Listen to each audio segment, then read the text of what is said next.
Hi there, in this screencast I'm going to discuss synthetic division and solving polynomial equations by guessing rational roots, which involve synthetic division. So synthetic division is a shorthand version of polynomial division. And that means it's dividing one polynomial by another binomial, which essentially is the same thing as factoring out the binomial from the polynomial. So how does synthetic division work? Well, first of all, the binomial, the variable in the binomial, uh, if you look at x minus 7, can't have a coefficient of anything other than 1. So x minus 7, you can use synthetic division with x minus 7 as the divisor. You cannot use it with 3x minus 7, and that's because of the 3. You have to have a divisor, a coefficient of 1 for the variable for the divisor. And of course the divisor, what you're dividing by, has to be a binomial. It has to have a variable to the first power and a constant that's either added or subtracted to it. Okay, so here are some typical synthetic division problems. You can read the directions in detail if you kind of forget once you actually try to start these problems how to carry out synthetic division, but I'm not going to go through them. I'm just going to kind of do the examples and show you. All right, so the first thing that you need to know is you're going to draw this kind of funky looking bracket. You can get by without drawing the bracket. I just, by convention, always draw the bracket. I think it makes it easier to follow. Then you're going to take the constant of the binomial that you're dividing by, and you're going to reverse its sign, and you're going to write that value up there in the top left-hand corner. Then you're going to write the coefficients of the polynomial that you're dividing from left to right, starting with the term with the biggest exponent going all the way down to the constant. And if any term is missing, you write in a 0 for it. So that means you have to have a polynomial that's in standard form, meaning the variables, the powers of the variables in each of the terms decrease as you go from left to right all the way down to the last term, which will be a constant. All right, so now you're ready to start. So you always start by bringing down the first value, then you multiply, and you put that result there. And then you add downward.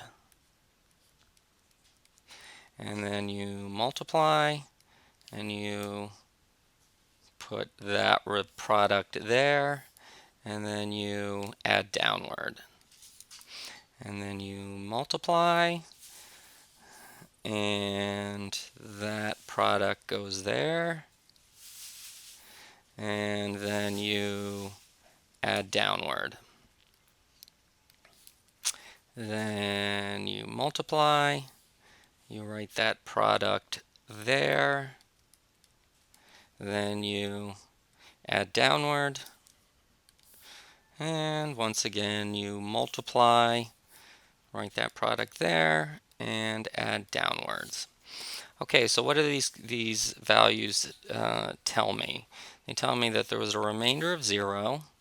This is the constant. This is the coefficient of the linear term, the coefficient of the squared term, the coefficient of the cubic term, the coefficient of the fourth term with the variable the fourth power, and so on as you move from left to right of the quotient. So that means x to the fifth minus x to the fourth, divided by x plus 3 is going to be equal to x to the fourth minus 4x cubed plus 5x squared plus 5x plus 1.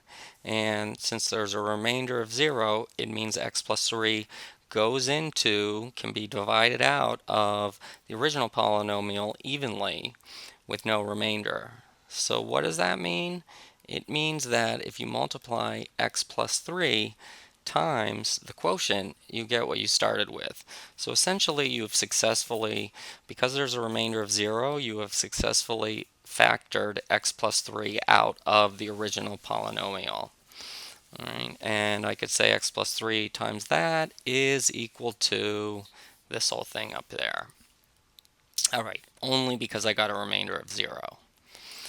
All right, now I'm just going to do one or two more. You can try a few of them after I do this one.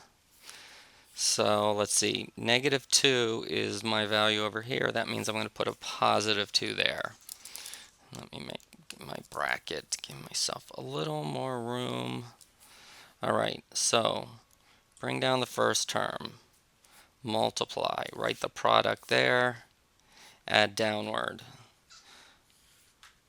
multiply, put that product there, and add downward, multiply, put that product there, and add downward, multiply, write that product there, and add downward, and once again you multiply, put that product there, and add downward. So that means my quotient is what? X to the 4th plus x cubed. And actually I'll just write it under here to show you. So that means it's x to the 4th plus x cubed minus 2x squared plus 3x plus 3 with a remainder of 0. And if you multiply all of that by p minus 2, you'll get the polynomial that you started with. All right, why don't you try the next ones, and I'll be solving them as you are attempting them, and we'll see if we get the same answer.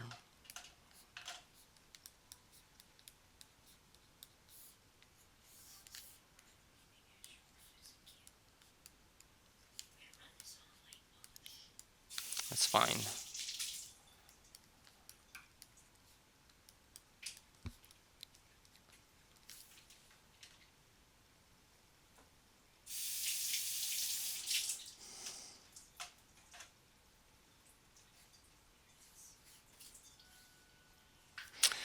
Okay, so did you get something with a remainder of 9? I did. For that one, and then for this one.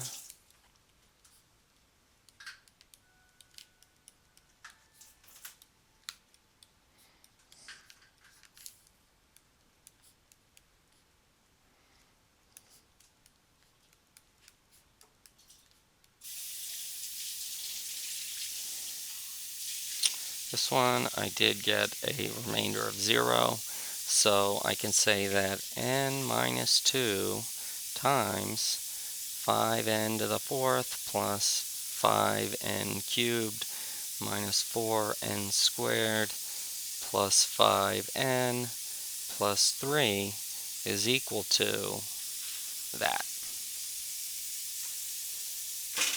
Okay, so why is this useful?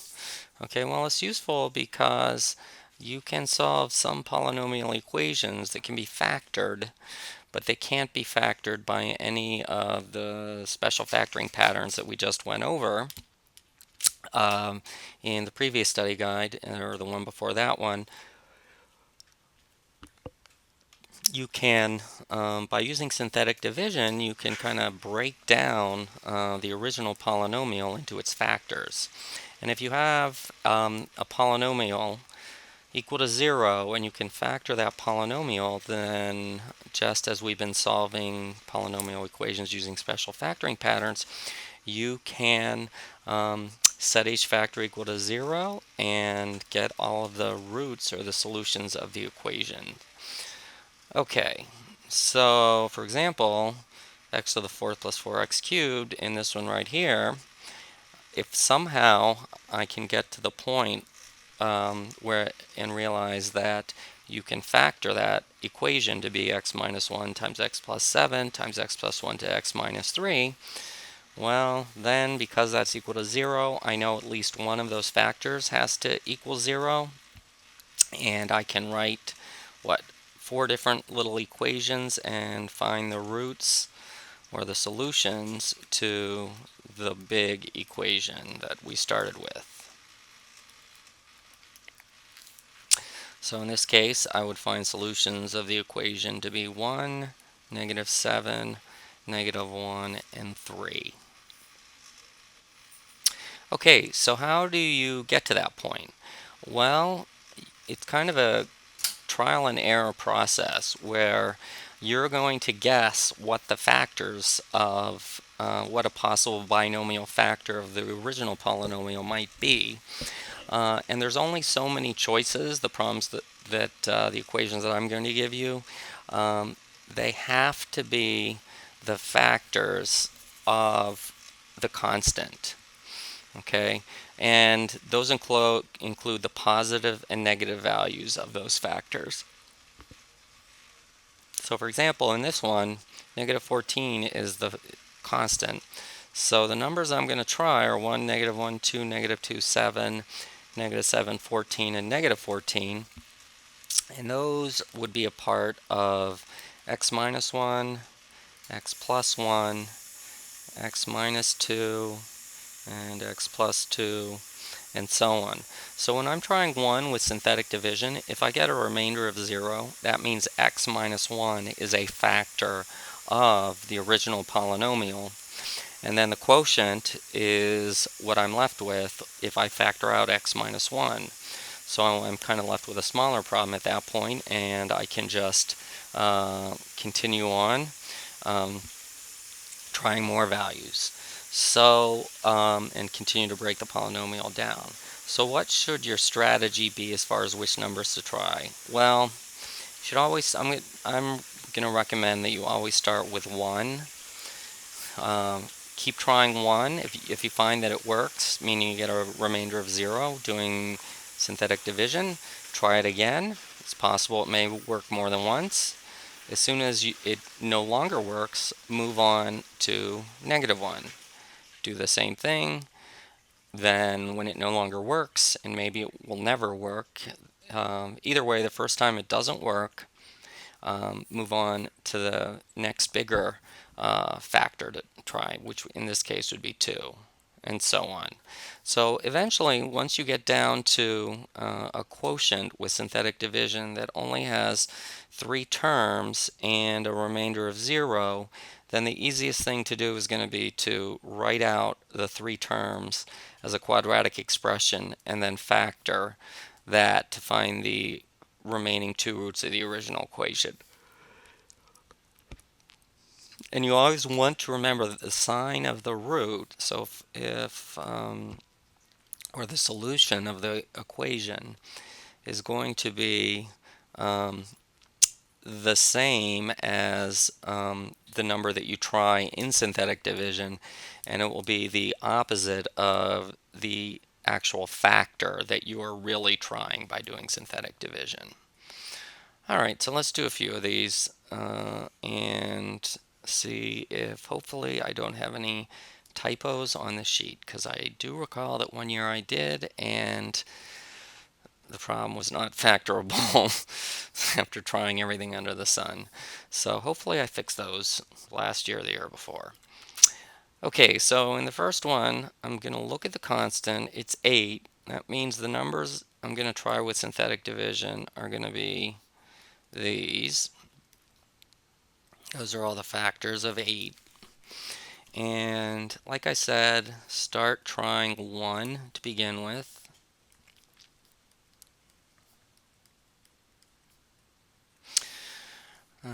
And so let's see if we get a remainder of 1, or a remainder of 0 is what you're looking for.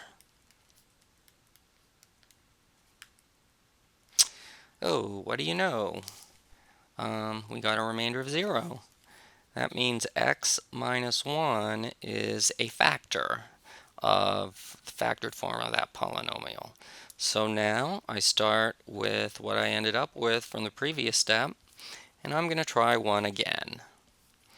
So 1, let's see, 1, 6, 6, 12, 12, 8, 8. Oh, I got a remainder of 0 again. So that means x minus 1 is a factor that occurs at least 2 times in the factored form of that polynomial. So now let's try 1 again. 1, 1, 7, 19. Okay, 1 does not work a third time. So now I'm going to move on to negative 1. So I'm done with 1.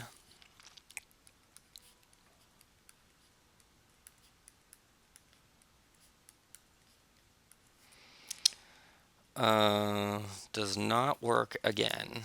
Negative 1 does not work. Let's try 2.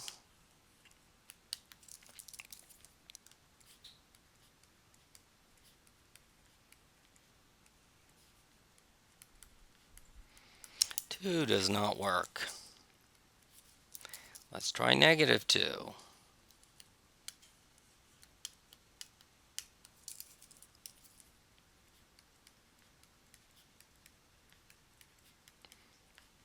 Negative 2 does work. Okay, so now I'm down to 3 values and a remainder of 0. So let's see. First of all, this means x plus 2 is a factor. And now that I'm down to 3 terms, I write that out as a polynomial, or it's going to be a trinomial, and then I'm going to factor to find the remaining 2 terms. So I need 2 numbers that multiply to be 4 and add up to 4. That would be x plus 2 and x plus 2. So that means x plus 2 is a factor 3 times, and x minus 1 is a factor twice. So if I rewrote this equation as a factored form of itself, I would end up with something that looked just like that. So those two things are actually the same equation. Then I would set each of those factors equal to 0 and solve for the variable. And of course, since two of the factors are, there are only 2 factors that occur in the factor form of the equation, they just occur multiple times. I only have to write 2 equations and not 5. So I would get x equals 1, and I would get x equals negative 2.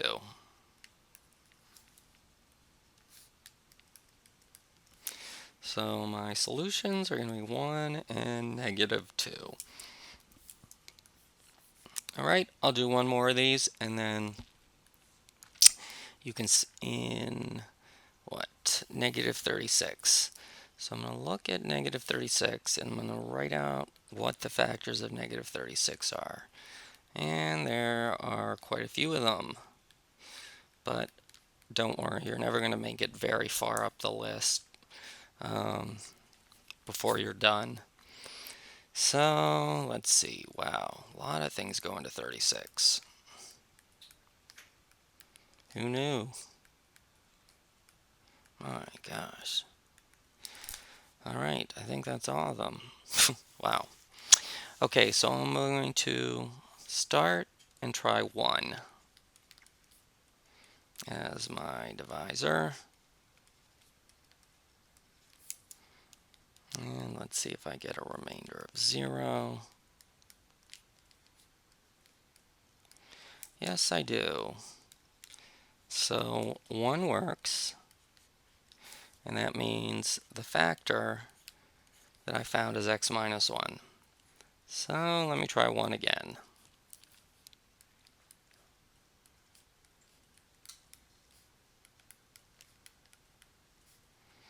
And 1 does not work a second time because I do not get a remainder of 0.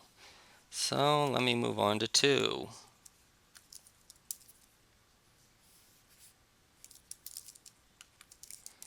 So 1, 2.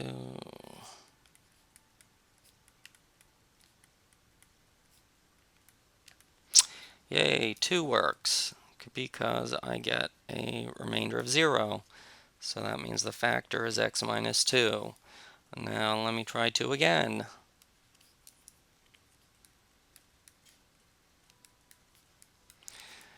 Not going to work because I do not get a remainder of 0. So let me try negative 2.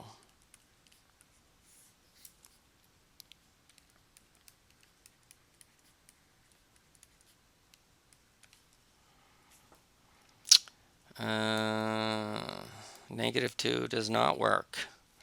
Let me try 3.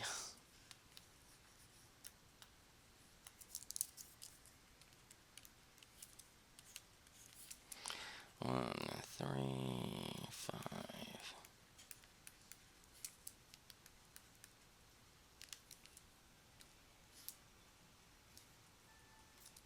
Oops. And 3 does work. So that means my factor is x minus 3.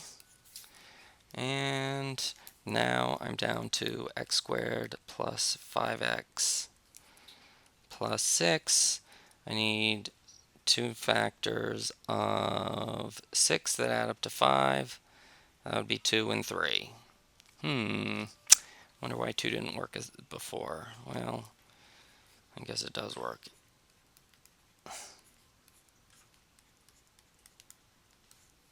So that means my factors are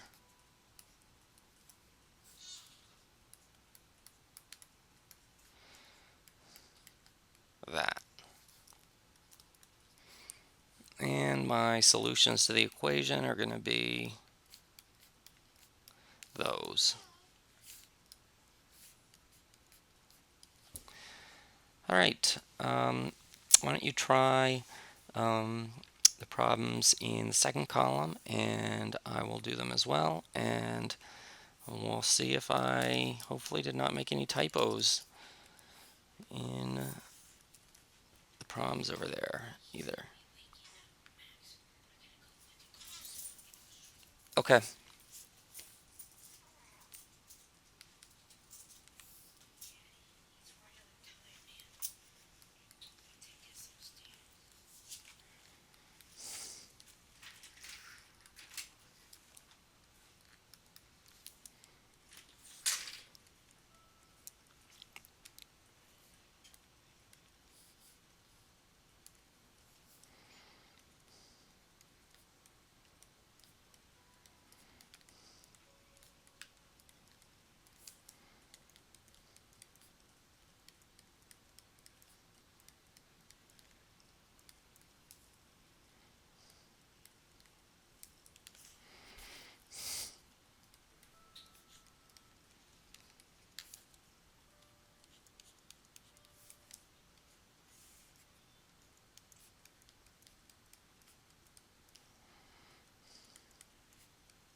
All right, so that'll do it. Hopefully, you got those solutions. The first one at the top of the page, factored to be x minus 1 times x plus 2 squared times x plus 3 times x plus 4.